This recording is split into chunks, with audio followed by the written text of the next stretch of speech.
حضرت عبداللہ بن عاص رضی اللہ تعالیٰ عنہ فرماتے ہیں ایک دفعہ آپ صلی اللہ علیہ وسلم بیت اللہ کے اندر تشریف فرما تھے کہ وہاں پر کچھ کافروں نے آپ صلی اللہ علیہ وسلم کو پکڑ لیا اور مارنا شروع کیا، اور ایک میں تو آتا عقبہ بن ابی معیط نے، اس نے آپ صلی اللہ علیہ وسلم کا سر جو ہے نا وہ اپنی ٹانگوں کے اندر دے کے اوپر سے پٹائی کی تھی آپ علیہ السلام کی۔ تو فرماتے ہیں کہ ہم اس وقت اتنے کمزور تھے کہ ہم چھڑا نہیں سکتے تھے جا کے، تو کہتے ہیں کسی نے جا کے ابو بکر کو بتایا کہ ایسے ایسے اللہ کے نبی کے ساتھ یہ معاملہ چل رہا ہے، تو کہتے ہیں حضرت ابو بکر آئے اور آ کے لوگوں کو ہٹا کے ان کو کہنے لگے اتقتلون رجلا ان یقول ربی اللہ، کیا تم اس بندے کو، اس شخصیت کو، اس ذات کو صرف اس وجہ سے قتل کر دو گے کہ وہ کہتا ہے کہ میرا رب اللہ ہے؟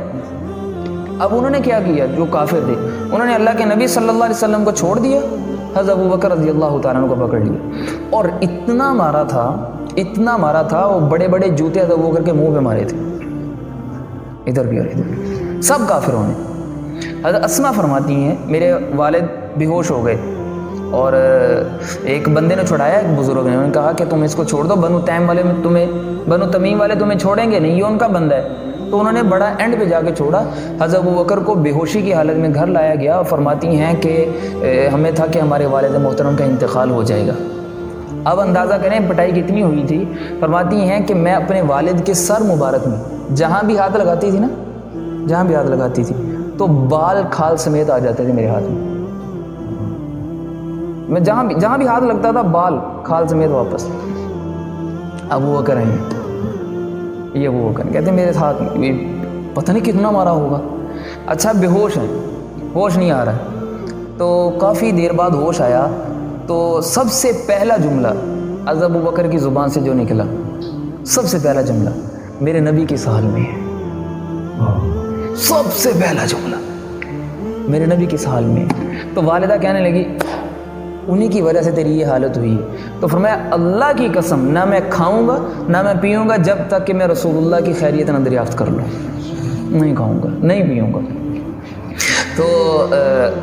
ایک خاتون تھی، انہوں نے اسلام قبول کیا ہوا تھا، تو حضرت ابو بکر نے کہا کہ آپ ان سے جا کے پوچھیں اللہ کے نبی کا کیا حال ہے۔ تو وہ گئی، والدہ اس وقت اسلام قبول نہیں کیا تھا، حضرت ابو بکر کی والدہ نے اسلام قبول نہیں کیا تھا، وہ اس خاتون کے پاس گئیں جن کے بارے میں حضرت ابو بکر نے بتایا تھا، ان کو جا کے کہا کہ اللہ کے نبی کس حال میں ہیں۔ تو وہ ڈری ہوئی تھی کہ بھائی یہ تو کافرہ ہیں، میں ان کو بتاؤں گی شاید یہ جاسوسی کریں گی۔ تو کہا کون اللہ کے نبی، مجھے تو نہیں پتہ ہے، مجھے کسی کا نہیں پتہ ہے۔ تو کہا مجھے ابو بکر نے بھیجا اور مجھے پتہ ہے کہ تم نے اسلام قبول کیا ہوا ہے۔ تو کہا اچھا پھر مجھے ابو بکر کے پاس لے کے جاؤ۔ وہ خاتون آئیں حضرت ابو بکر کے پاس، آگے کہنے لگی کہ اللہ کے نبی خیر و عافیت سے ہیں۔ تو فرمایا اس وقت تک ابو بکر کو سکون نہیں آئے گا جب تک ان آنکھوں سے رسول اللہ کے چہرے کا دیدار نہ ہو جائے، اس وقت تک میں نہیں کھاؤں گا۔ چلا نہیں جا رہا ہے، مار کی یہ حالت ہے کہ بال بھی کھال سمیت آ رہے ہیں۔ تو حضرت اسما فرماتی ہیں کہ ایک طرف سے میری والدہ نے پکڑا، ایک طرف سے اس خاتون جو بڑی عمر کی جو انہوں نے پکڑا، اور حضرت ابو بکر کو اللہ کے نبی کے پاس آئے، لے کے آئے، پاؤں زمین پہ گھسٹ رہے تھے، اٹھ نہیں رہے تھے۔ جیسے کمرے کا دروازہ کھولا تو اللہ کے نبی نے دیکھا، تو اللہ کے نبی نے دیکھ کے پھوٹ کے رونا شروع کر دیا ابو بکر کو، حالت دیکھ کے، اور آگے سینے سے لگایا،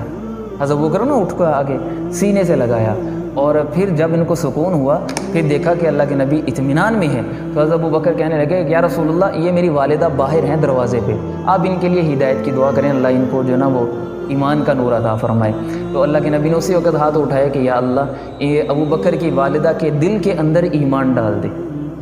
ادھر میرے نبی دعا کر رہے ہیں، ابو بکر فوراً بھاگ کے دروازے سے باہر گئے، تو والدہ نے دیکھ کے کہا اشہد ان لا الہ الا اللہ واشہد ان محمد رسول اللہ، میں گواہی دیتی ہوں اللہ